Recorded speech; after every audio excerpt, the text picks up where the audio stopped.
I thought, this would be a good lesson for us to think about as well, and that is friendships. What is God's vision for friendship? The whole point of the conference this weekend was talking about God's vision in different areas of our life. And what does God have to say about vision for friendship? So the title of this sermon, Friendship with God, has two meanings. One is, yes, we should be friends with God, but we should also invite God into all of our friendships as well. God should be a part of all of our relationships that we have. It should be built around, we should not change who we are as a result of any relationships that we may have with others. And I'd like for us to think about this proverb, Proverbs 29:18. This is taken from the New American Standard Version. It says, where there's no vision, the people are unrestrained. King James, I think New King James says, where there's no vision, the people perish. But happy is he who keeps the law. There's another translation, which I don't really, this is not my favorite translation, it's New Living Translation, but it says, when people do not accept divine guidance, they run wild. But whoever obeys the law is joyful. And so what's God's divine guidance? What's God's vision for friendships? We all want to be happy, don't we? We all want to be joyful. And the idea is if we want to be joyful, if we want to be happy in life, and if we want to have eternal life, we're going to listen to what God has to say. So what's God's vision for friendship? What does God say about friendships and relationships? That's what we want to think about this morning. And so we're going to look at this in three parts. One might be a little surprising, and that is friendship with God first. A relationship with God should come first, and then how we pick our friends and the kind of friend that we are to others is going to be a result from our relationship with God. So what does our relationship with God have to do with friendship? I want you to think about this for a moment. Well, I think that it's very important to realize that our friendship with God is going to affect our relationships with other people in the world. Would you agree with that? Our relationship with God is going to determine who we pick as friends and how we deal with those friends and how we deal with those other people. And on the flip side of that, who we pick as friends in close relationships in the world, whether we believe it or not, that's going to affect our relationship with God. Now, I think this lesson is perhaps coming at a good time for those younger people here that may be going back to school or just started school. It's a time where you're going to meet new people, you're going to come in contact with people, and you're going to have choices to make who those friends are going to be. Some of you are starting new jobs.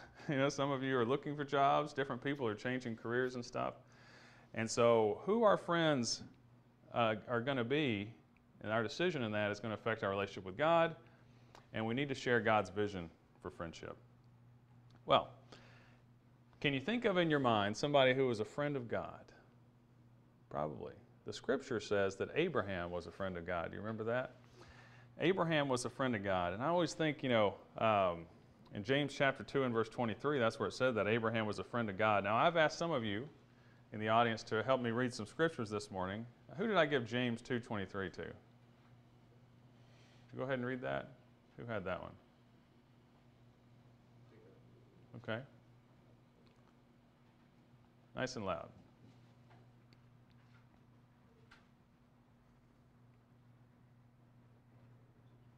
And the scripture was fulfilled, which says, and Abraham believed God, and it was reckoned to him as righteousness, and he was called the friend of God. He was called a friend of God. Interesting. Normally when I read that verse, I'm focused on his belief and how he was attaining righteousness, and I just read right over the part that he was a friend of God.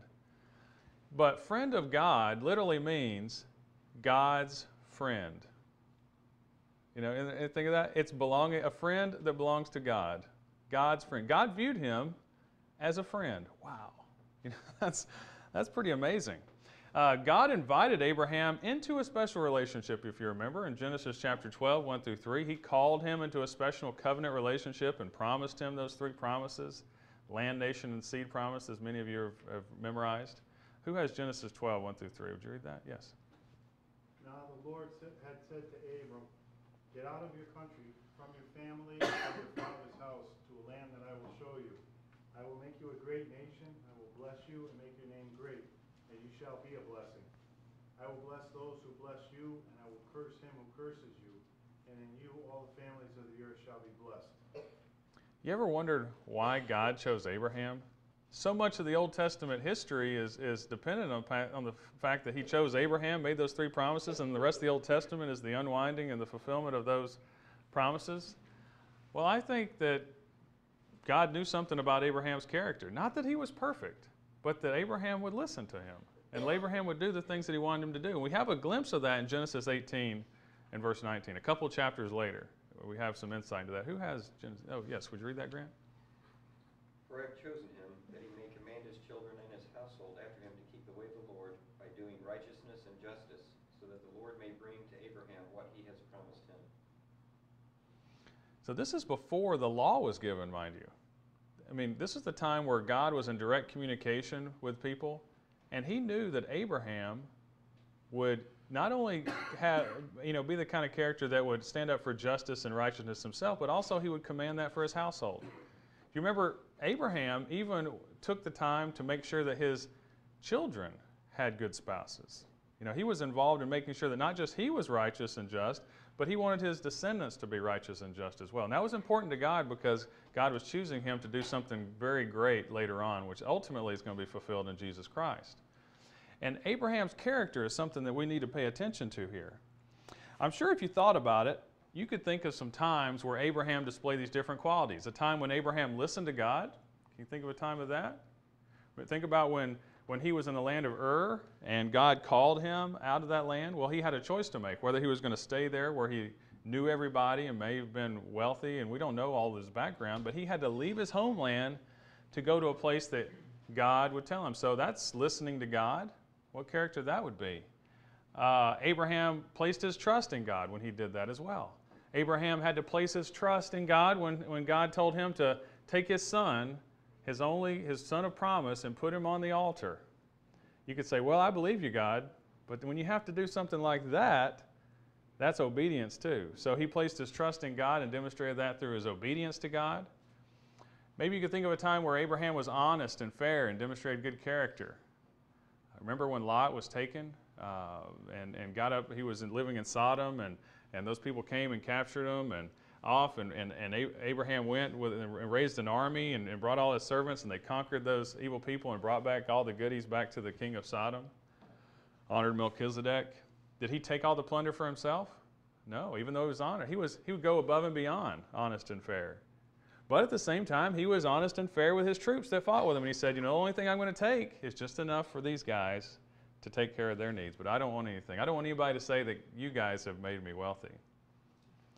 Think about when he had to make a decision between himself and Lot. Which way they were going to go. Was he honest and fair in that situation? Oh, yes. He was more. He went above and beyond to be honest and fair. He was just. And he said, even if it hurts me, you pick the way that you want to go, and I'll just take the leftovers. I know that God will take care of me. So he was honest and fair and just. Maybe you can think about a time when he displayed a love and hospitality, a generosity for strangers. Those people, Abraham, one day he sees some strangers going on their way to Sodom, and he says, hey, no, you guys come into here. He doesn't know them. He doesn't even know that they're angels, does he? He shows hospitality before he knows that there's something special about him. That's Abraham's character. He was a friendly man.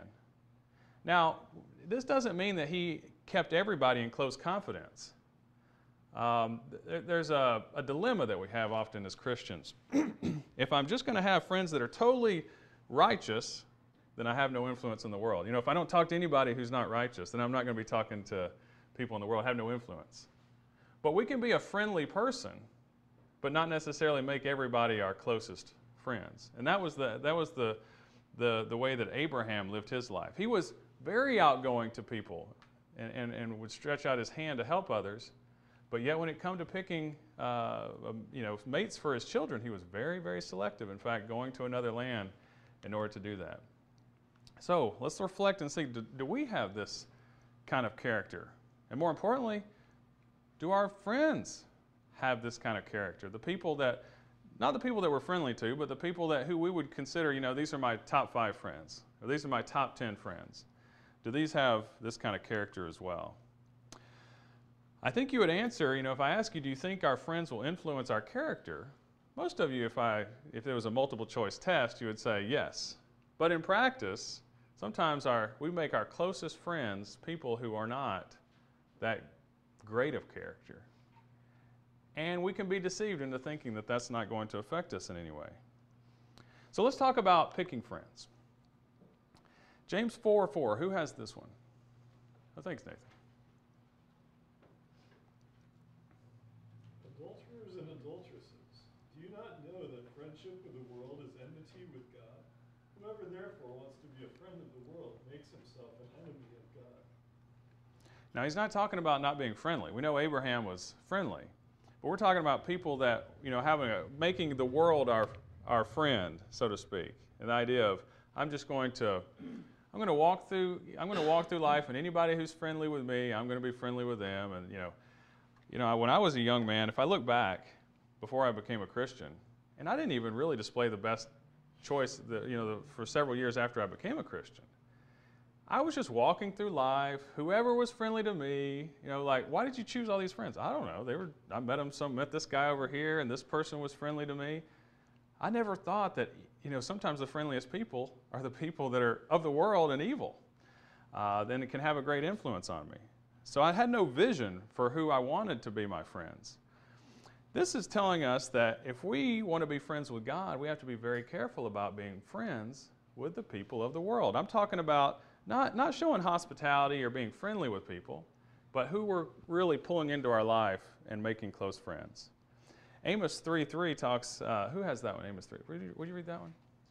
Do two men walk together unless they have made an appointment? Yeah, another version of that says, can two people walk together unless they agree? Friendship is about an agreement. It's a sharing something in common. That's why you're friends with people. When you go to the movies with your friends, you have to agree on a movie to go to, right? When you do anything with a friend, you have to agree on something. And the people of God and the people of the world, the idea is, if you have friends with people of the world, you've agreed on something. And we need to be careful about what we're agreeing to do, because I can be influencing them or they can be influencing me. And 2 Corinthians 6:14 through 18 is kind of a shock to us when we read that. Who has that one? Be ye not unequally yoked together with unbelievers.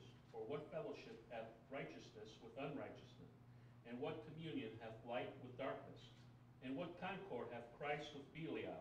Or what part hath he that believeth with an infidel? And what agreement hath the temple of God with idols? For ye are the temple of the living God, and God hath said, I will dwell in them and walk in them, and I will be their God, and they shall be my people. Wherefore come out from among them, and be separate, saith the Lord, and touch not the unclean thing, and I will receive you. And you will be a father unto you, and you shall be my sons and daughters, saith the Lord Almighty. You remember, well, the problem that Israel had. They thought that they could be friends with the world, be friends with the nation, the people of nationalities around them. It wasn't that God was racist in any way with those nations around them. He was concerned about their idolatrous practices, and that partnerships that would occur and friendships that would develop, giving and receiving in marriage with these people, the mixing would be the mixing of ideas and the mixing of religious convictions. And over time, these people started becoming idolatrous. And so here in the New Testament, Paul's reminding the church here in Corinth that, back to that example, that they need to be careful about who they choose as friends. And he reminds them, he says, after all, he uses the word partnership and fellowship. What partnership should a believer have with an unbeliever? Now, we're not talking about being friendly. Abraham was a friend of God, and he was friendly to strangers, but we're talking about creating close alliances, partnership, fellowship. What do you have in common with these people? What do you have in common that really matters? If I'm a Christian and the thing that matters most to me is God, well, what do I have in fellowship or common with these other people? We need to be careful about that kind of partnership. So, you may think, Joe, if I did this, I'm going to lose a lot of my friends. And you might be scared of losing friends. You ever been scared of losing a friend because you're afraid to tell them something? And you say, well, if I tell them what I really think, then I'm going to lose my friendship.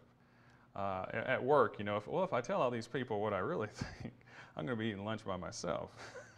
Nobody's going to want to hang out with me anymore. And so I think this is a natural fear. And I can relate to this, being afraid of losing certain relationships. So here's some things that I think would help us keep things in perspective. That I want you to think about this. I think it would be better for us to have no friends than for us to have bad friends that could lead us astray and lead us away from God. Who has Matthew 16:24 through 26? Yes. Then said Jesus unto his disciples, If any man will come after me, let him deny himself and take up his cross and follow me. For whosoever will save his life shall lose it, and whosoever shall lose his life for my sake shall find it. For what is a man profited if he shall gain the whole world and lose his own soul? Or what shall a man give in exchange for his soul? The point I want to make here is when we decide to follow Christ, there's going to be a cost involved, and we all know that. Taking up our cross and following Him. That doesn't necessarily in itself mean that I have to give up all my friends.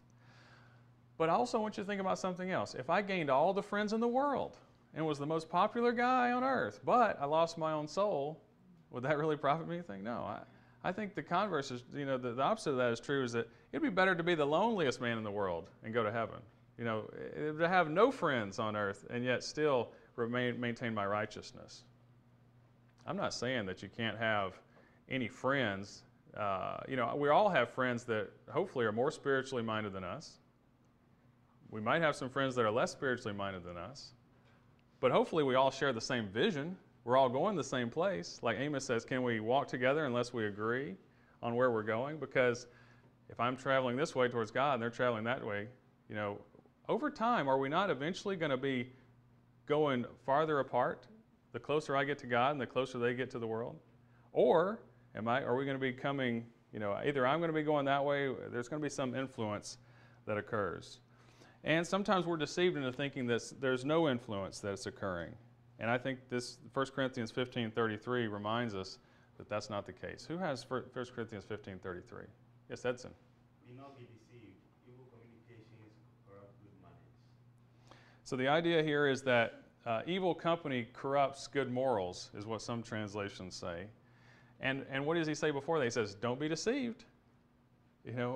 I for a long time, even after I became a Christian, I wanted to bring all my friends of the world with me because I was excited about God now, and I want them to be excited about God. But it became harder and harder to grow in Christ and also to maintain these relationships. And for a while I was deceived that I could do both of them. And it was very sad to me because here I was, I had a passion for God now and I wanted to share that with other people, but they didn't share that same passion. So unfortunately over time we just started drifting apart. And I think that's how it should have happened. But I'd be lying to tell you that that I got rid of those friends exactly when I should have. No, I kept them longer than I should have. Because I was deceived for a while. And I had to learn the hard way that these people were having bad influence on me. And they made me do some things and I made some mistakes. Here I was a Christian. I was doing things that I shouldn't have been doing, or participating in jokes I shouldn't have been participating in, or doing things, gossip, or here somebody was getting me to be angry with somebody else, and I really didn't even want to be angry at them to begin with. And I think that's a good example here in Proverbs 22:24 through 25. Who has that one? Make no friendship with a man given to anger, nor go with a wrathful man, lest you learn his ways and entangle yourself in a snare. Now, I believe that when the proverb writer says something, it's true. Can you be angry can you be friends with somebody who's angry all the time and not over time just start being more angry myself? If nothing else, when they're angry with somebody, they're going to want you to be angry with them too. You ever notice that? Because when I'm angry with them, then you should be angry with them, And if you're my friend, then you're going to be on my side, take my side, and we're both going to be mad at them now. And how dare they do that? So you see that we need to be careful with the influence our friends have. Proverbs 13:20 is a very grim future for people who keep companions with people of the world, people who are foolish people. Read Proverbs 13:20, whoever has that one. He who walks with wise men will be wise, but the companion of fools will suffer harm. Now, that is pretty grim, isn't it?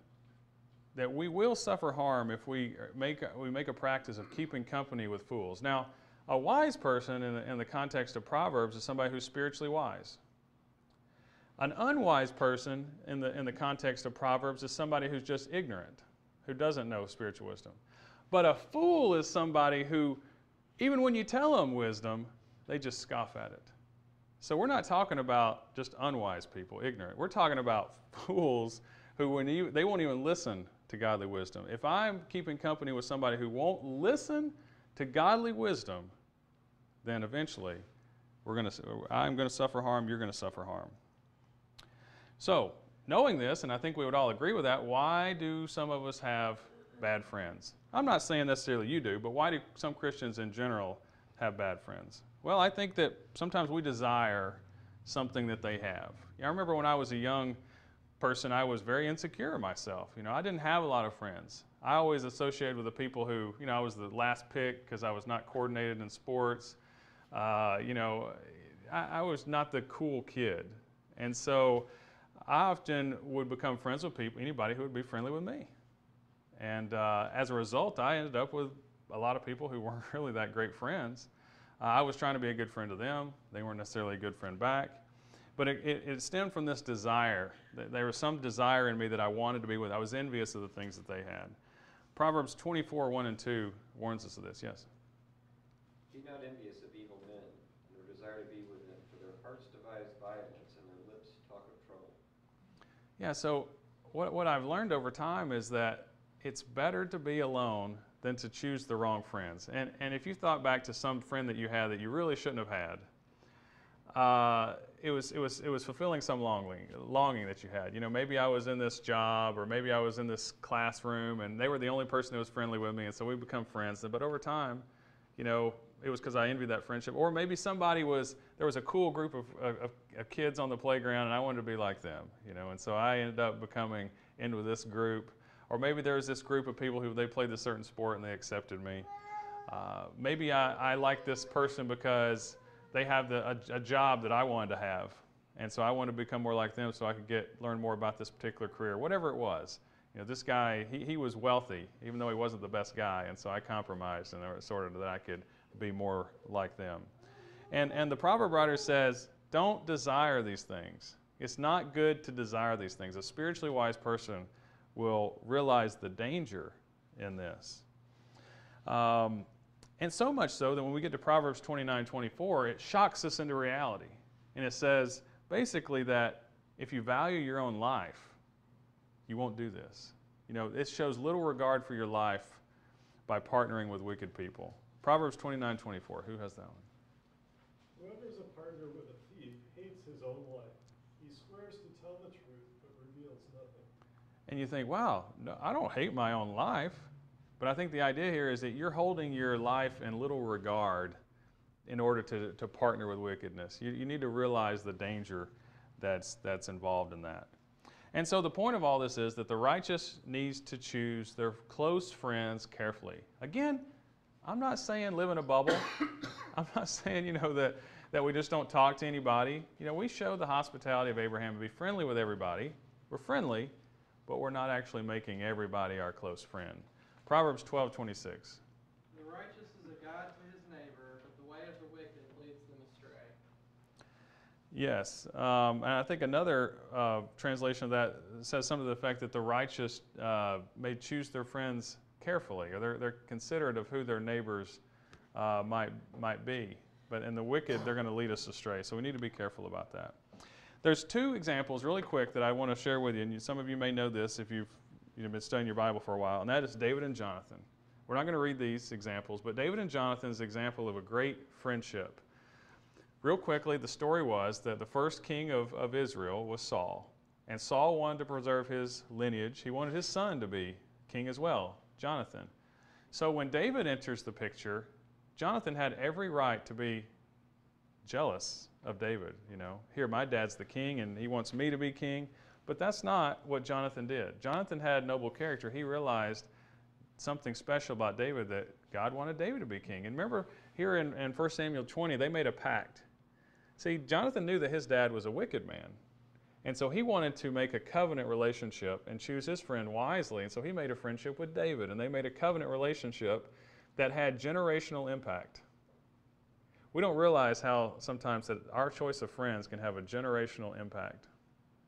What I mean by that is, my children are going to play with their children, you know. David ends up protecting Jonathan's children later on when they could have been wiped out. And normally a king would have wiped out the household of Saul, but David didn't do that. He remembered the covenant he made with Jonathan. You know, I'm friends with some Christians that, you know, my grandparents were friends with their grandparents, even though I wasn't raised in it's kind of skipped a generation because my parents didn't raise me in a Christian home. Some people here, you know, your children are going to play with my children, and perhaps our grandchildren will play with their grandchildren. But yet, if I make my closest friends of the world worldly people, then my children are going to be playing with worldly people. And even though I might be able to resist the temptation, they may not. So like Abraham was very careful, not just for himself, but also for his offspring. He was very protective of spiritual influences. Now, David perhaps, I don't know, we're not told that much about how David protected, you know, his children or chose their friends or whatnot. But one son of David's name was Amnon. And because David had multiple wives, he didn't always make the best decisions. There was a consequence for that sin. Amnon had a crush on his sister. And he had a friend named Jonadab. And this story you can read more about it in 2 Samuel 13. But because of his friend's influence, his friend encouraged him and came up with a scheme so that he could molest his sister, get her alone, and he encouraged him in that wickedness. Whereas the relationship with Jonathan and David, they were encouraging each other in righteousness. Amnon and Jonadab is a classic Old Testament example about wicked counsel and how friends can influence us for the worse. And in the end, Amnon ended up becoming killed by Absalom, another one of the brothers who wanted to take revenge on the sister. And so the point of that was I want us to think carefully about our friendships and how it can affect more generations, multiple generations, and not just our own. Are we purposeful about our friendships? I hope that we will think about that. Think about the friends that are closest to you today, and how did they become friends with me? Did I purpose that this person was going to be my friend based on the kind of character I want to surround myself by and good godly counsel? Or did they just happen by chance? And lastly, I think that we need to be a good friend. If I want to have good friends, I need to be a good friend. Some people say, I don't have any friends. Well, that's because who wants to be friends with you? You're angry all the time. Nobody can trust you. If you tell somebody a secret, everybody else is going to know. You never show up until you need something. So sometimes, we're not good friends, and we're surprised that we don't have any friends. So here's some things. And you see that I'm taking a lot of these scriptures from Proverbs. As a good follow-up, we could just read Proverbs, and we'd learn a lot about how to have godly relationships. Who has Proverbs 11:13? Yes, David? Talebearer reveals secrets, but he who is of a faithful spirit conceals the matter. A talebearer is somebody who, if you tell something, they're going to tell everybody else. If you were to tell somebody, if I was to have a problem and I go to Grant, and then the next time we come to worship, everybody else is coming up and asking me about this thing I confided in Grant, then that would be a talebearer. See, a faithful friend, I know Grant wouldn't do this. A faithful friend would cover the matter. He would be discreet about it. Now, there's something we need to point out, that it's not necessarily that he's covering up sin for me, but he's a close confidant. He's giving me godly counsel. See the difference? If your neighbor comes over and says, hey, I just murdered my wife and my family, that's different. You're covering up unrighteousness and you're an accomplice. But if your neighbor comes over and says, hey, I'm having trouble controlling, my desire for alcohol, and you counsel him in that and you keep that discreet, that's something different. So a true friend is going to be trustworthy. Also, a true friend is going to be loving. Proverbs 17:17. A friend loveth at all times, and a brother is born for adversity. So, not just when things are good, but during adversity, who is your friends when nothing else is going right? These are the people who are a brother or a sister, a close sister to you. A true friend is going to love at all times. And the other side of that is for us, we have to be loving at all times and stick by our friends. Another thing that's very difficult for us is this one, that a true friend admonishes. That means telling somebody something when they don't want to hear it. Proverbs 27:6. Faithful are the wounds of a friend, but the kisses of an enemy are deceitful. That's right. Kisses of an enemy, that's somebody who will tell you anything they want, anything you want to hear, but they're your enemy and they're trying to take advantage of you. On the other hand, have you ever had a friend that they just tell you something that's like, oh, but you needed to hear it? That's a wound, but it's a faithful wound. Faithful or trustworthy are the wounds of a friend. Now, we have to be, if we want to have good friends, we have to be a good friend and be willing to do this for others. If I have the kind of friends that can't accept truth, if I can't be this kind of person, then, that's not good. I need to be able to tell somebody the truth, and I need to be willing to tell the truth. I bet there may be somebody in here, maybe multiple, that you got a friend right now that needs to hear something, and you haven't told them. And why? It's because you're scared of losing that relationship. Maybe you're trying to avoid a difficult situation. Maybe you just don't want to deal with it. But a true friend admonishes. Faithful are the wounds of a friend. And so let's make sure that we're good friends by telling people what they need to hear, and that's godly counsel. Which brings us to Proverbs 27:9. Ointment and perfume rejoice the heart, so doth the sweetness of a man's friend that cometh of hearty counsel. That's right. So somebody who brings you hearty counsel, that's good counsel, that's like perfume, that's like sweetness. That's what a real friend would want you to do. If you can't be honest with your friends, they're really not, you need to work on that friendship, or if they're not going to accept wise counsel, the proverb writer calls that a fool. And the company of fools is going to suffer loss. And so we need to make sure that we are willing to give good advice. Ever had a friend that gave you some advice and you got the sinking suspicion that they were giving you that advice so that they could get something out of it? It's kind of like, I don't know. It's like if I said, Steve, you're moving and you probably shouldn't take your gas grill that far. You probably don't have enough room in the truck for that thing, moving truck, and I probably could find somebody who would take that gas grill off of your hands. I just don't think you should. You see, he might get the sinking suspicion that Joe might want my gas grill or something like that. Have you ever had friends that give you advice and you get some sinking suspicion that, well, what are you getting out of this? Well, that's not godly counsel. So we need to be careful when we give other people advice that our motives are pure. And we need to check our motives always when we're giving other people advice. Proverbs 27:10. Do not forsake your friend and your father's friend, and do not go to your brother's house in the day of your calamity. Better is a neighbor who is near than a brother who is far away. For a long time, I had trouble understanding what this proverb means, but I think it's this, that it's the idea that we need to stick close to our friends. Don't be the kind of person who just shows up when things are bad. I'm sorry, just shows up when I have a problem. It's like, I haven't heard from this guy in 10 years. And now he's calling me on the phone, and then like 5 minutes later he's asking you for money. That kind of idea. It would be better to be like the kind of person who's a neighbor, be like a neighbor that's always there in good times and bad. I was talking to my father-in-law yesterday. He said that when he was living in Ireland, there was this guy in the church that if he pulled into his driveway, he knew something was wrong. Because the only time the guy came to visit him was when there was something wrong. So I want you to think, when I go to, am I nurturing my relationships with my friends, or do I only just show up when I need something, or when I'm mad at them and I'm going to be, telling them off about something? We need to not be like that with our good friends. So Proverbs 27:17. Iron sharpens iron. So a man sharpens the countenance of his friends. Yes, and so we need to be thinking about, how can I lift up my friends? How can I strengthen my friends and make them better people?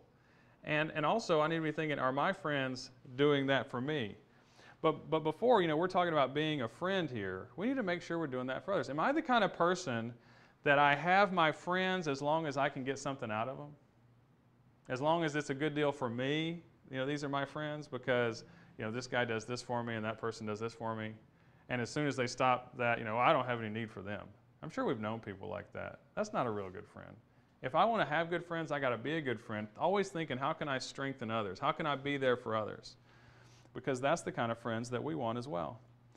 And so, in closing here, we need to ask ourselves, do our friends bring us closer to God?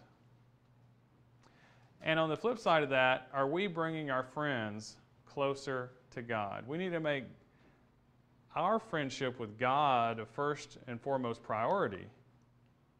But then we need to make God part of all of our relationships here on earth. Godly, I'm being godly and helping them get closer to God. They're helping me get closer to God. Now I'm talking about, again, don't misunderstand me, I'm talking about our close friendships. The people that we enjoy fellowship with and the people that we look to for counsel, and the people that we're trying to nurture relationships with. I'm not talking about put yourself in a box and don't talk to anybody outside the church and just isolate yourself. I'm not talking about that. But I'm talking about finding people that share the same goal of God, and they may be more spiritually minded than you, you may be more spiritually minded than them, but you guys are encouraging one another along the same road. How can we walk together unless we agree? So let's be careful about how we pick our friends, and let's be careful about making sure that we are being a friend. We need to think about what friendship do we value most, and it must be our friendship with God. I'd like to close by reading John 15. And this is a quote that Jesus said to his apostles before he left this earth. So the whole passage, I think, is talking specifically to them, but I'm going to read the first couple verses. He says, "This is my commandment." This is John 15, starting in verse 12. "This is my commandment, that you love one another, just as I have loved you. Greater love has no one than this, that one lay down his life for his friends. You are my friends, if you do what I command you. No longer do I call you slaves, for the slave does not know what his master is doing, but I have called you friends, for all things that I have heard from my Father I've made known to you." Do you know what I get from this verse? Jesus wanted true relationships. He wanted to teach us about how to have better relationships, and those are founded on love. Love is more than a feeling. Love is doing the things for people that they should be doing. In this case, he says, if you're my friends, you'll do what I command you. So if we want to be a friend of Jesus, it involves more than just the feeling. But also he wanted them to love each other and really be friends towards one another.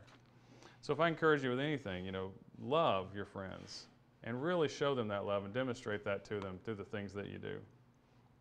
In closing, I want to ask you this.